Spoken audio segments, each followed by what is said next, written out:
السلام الو، عليكم. حياكم الله. حياكم الله سماحة الشيخ العبادي. اهلا سيدنا، حياكم الله. حياك الله سماحة الشيخ، أنا عذرا إن كنا أيقظناكم من النوم.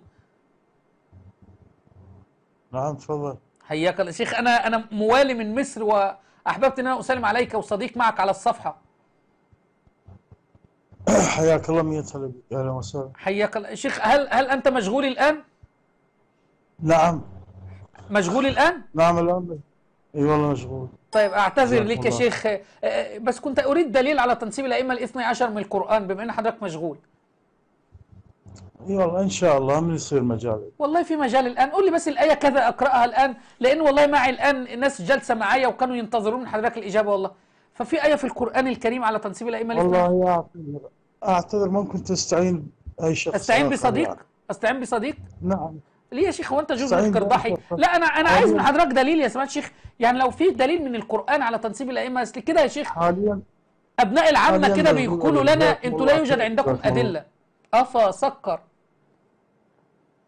نعمل معاكم إيه يا معمم الشيعة؟ نعمل معاكم حاليا؟ لا، استعين بصديق، استعين بأحد غيري. امال انتوا بتعملوا ايه في الحوزة؟ امال ليه بتطلبوا من عوام الشيعة الخمس؟ امال لماذا تطلبون من عوام الشيعة المتعة؟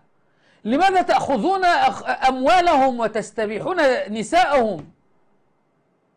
لماذا يا معمم الشيعة؟ وما نيجي نسألكم استعينوا بآخرين. الله المستعان.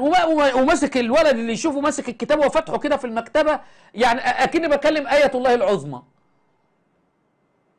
كان معكم شيخ الشيعة المسمى بالعبادي أبو حيدر. الحكم لك أيها الشيعي العاقل.